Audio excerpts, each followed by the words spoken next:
नमस्कार यहाँहरू सम्पूर्णमा शुभ बिहानी र महाशिवरात्रिको हार्दिक मङ्गलमय शुभकामना। म यो चिसो चिसो बिहानीमा एउटा तातो तातो खबर लिएर आएको छु अथवा एउटा कहानी लिएर आएको छु।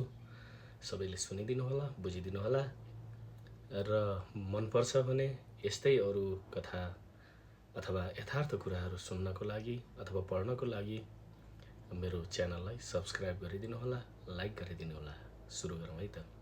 र आजको मेरो कथाको विषय छ दलित। वास्तवमा के हो त दलित? दलित भएर जन्मनु अभिशाप हो, गल्ती हो, अथवा समाजले थुपारिदिएको एउटा पीडाको भकारी हो? यो विषयलाई थोरै छलफल गरौँ है त। दलित मैले बुझेको चाहिँ के हो भने वास्तवमा दलित हुनु कमजोरी होइन, इतिहासले दिएको यो गहिरो पीडा हो। जुन पीडालाई शक्ति बनाउन सकियो भने यो नै हाम्रो साँचो विजय हुनेछ। इतिहासको घाउदेखि भविष्यको घोषणासम्म गर्न सक्ने शक्ति हामीमा आउन सक्छ।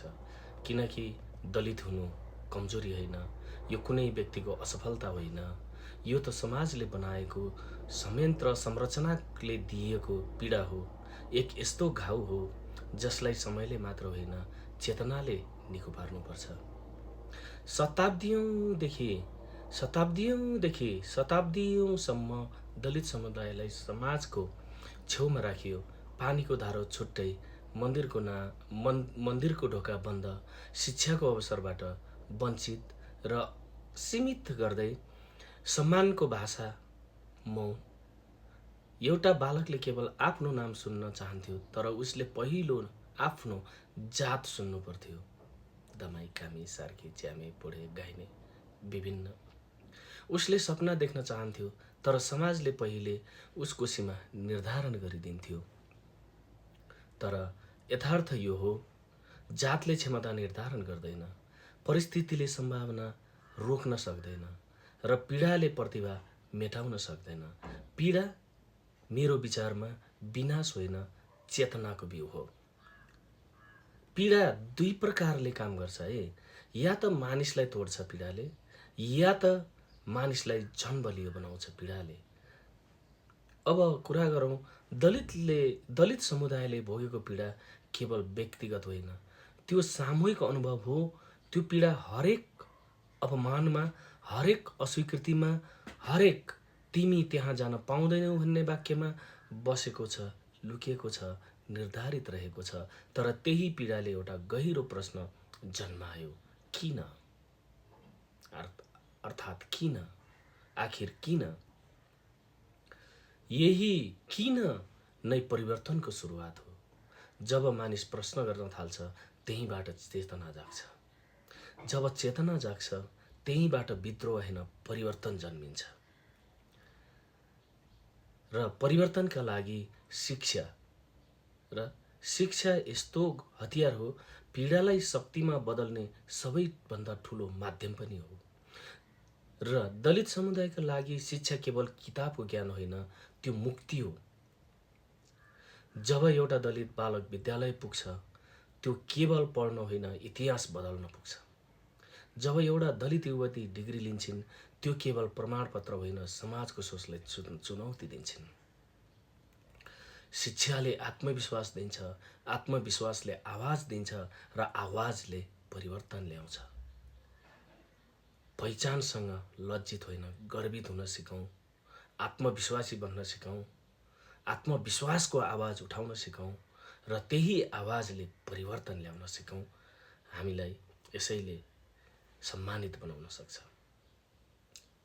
सबैभन्दा ठुलो सङ्घर्ष बाहिरी समाजसँग मात्र होइन, भित्री आत्मासँग पनि हुन्छ। जब समाजले वर्षौँदेखि तिमी कमजोर हौ भनेर दोहोऱ्याउँछ, कहिलेकाहीँ त्यो आवाज हाम्रो मनमै गुन्जिन थाल्छ। कहीँ कतै म आफै कमजोर त होइन, कहीँ कतै म भित्र नै कमजोरी त छैन। यी भावना र यी सङ्कोचनाले हामीलाई पिरोल्न थाल्छ। त्यसैले साँचो विजय तब हुन्छ जब हामी आफ्नै पहिचानलाई स्वीकार गर्छौँ, जब अनि हामी भन्छौँ मेरो जन्मले मेरो मूल्य घटाउँदैन, मेरो जातले मेरो सपना सानो बनाउँदैन। गर्व भनेको अरूलाई तल देखाउनु होइन, गर्व भनेको आफूलाई सानो नमान्नु हो। यही चिज हामीले यदि वहन गर्न सक्यौँ भने पीडाबाट नेतृत्वसम्म पुग्नलाई हामीलाई कसैले रोक्न सक्दैनौँ। इतिहासमा धेरै धेरै परिवर्तन त्यहीँबाट सुरु भएका हुन्, जहाँ अन्याय चरम थियो। दलित समुदायको पीडा केवल दुःखको कथा होइन, यो सङ्घर्ष, सहनशीलता र पुनर्जन्मको कथा हो। जसले अभाव देखेको छ उसले अवसरको महत्त्व बुझ्छ। जसले अपमान भोगेको छ उसले सम्मान दिन सिक्छ। जसले बहिष्कार सह्यो उसले समावेशी समाजको सपना देख्छ। त्यसैले दलित हुनु कमजोरी होइन, यो त गहिरो अनुभवको विद्यालय हो। यो त सहनशीलताको अभ्यास हो। यो त न्यायको लागि लड्ने साहसको स्रोत हो।